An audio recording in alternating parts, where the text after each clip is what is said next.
Müslümanlar, ümmetin fertleri, silkinin, uyanın ve ümmeti uyandırın artık. İslam ülkelerinin hangisinde Müslümanlar iktidara gelirse hemen orada dünyanın gizli ve gizemli faiz lobileri, silah tüccarları, Siyonist düşünceli, kapitalist eğilimli ne kadar müstekbir güç varsa o İslami yönetimi devirmek için canla başla çalışıyorlar. Müslümanların seçtiği iktidarları yıpratmak ve yıkmak için dış güçler ve yerli işbirlikçileri, sağcı, solcu, Amerikancı, Rusçu, çapulcu ve baltacı fark etmeden hep birlikte ortak bir şer cephesinde buluşuyorlar. Allah'ın nurunu söndürmek istiyorlar. Halbuki kafirler istemeseler de Allah nurunu tamamlayacaktır.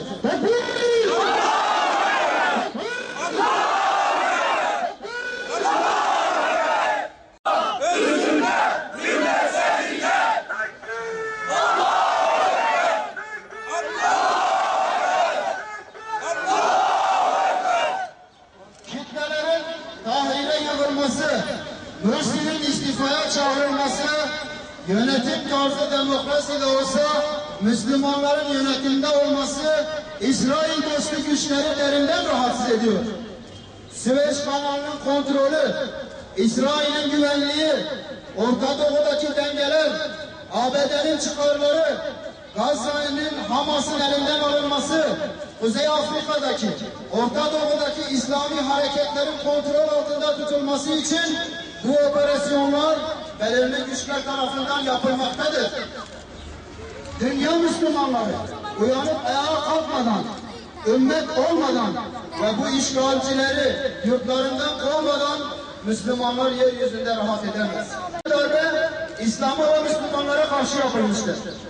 Mısırlı Müslümanlar bu darbeyle bir daha iman ve inançlarıyla zorlu bir imtihana tabi tutulmuşlardır. Batı'nın uşakları tarafından gasp edilen iradelerini geri almak için Rabia'tul Adeviye'deki oturma eylemini destekliyoruz. Mısır'da ve diğer İslam ülkelerinde er ya da geç Müslümanlar hakim olacaktır. İhvana selam, dine şefaat. İhvana selam, dine şefaat. İhvana selam, dine şefaat.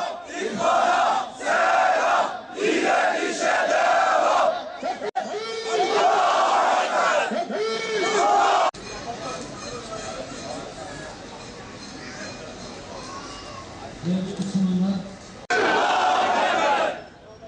Bismillahirrahmanirrahim.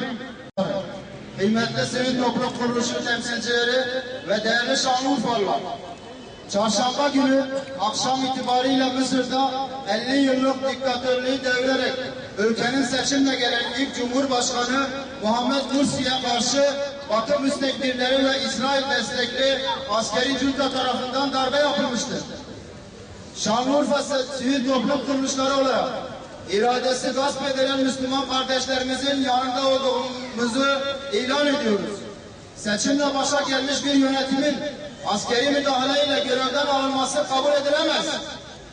Bu darbeyle tekrar anlaşılmıştır ki Amerika Birleşik Devletleri, Siyonistler, emperyalistler, İslam ülkelerinin başında kendi çıkarlarına karşı çıkmayan hukuk ve yönetimler istemektedir. Avrupa Parlamentosu İstanbul'da kesilen 3-5 ağaç için dünyaya ayağa kaldırırken Suriye'de, Myanmar'da, Doğu Türkistan'da öldürülen ve ülkelerinden sürülen, iradesi gasp edilen Müslümanlar için sessiz kalması kendi münafıklığını ve çifte standartını yine tescil etmiştir.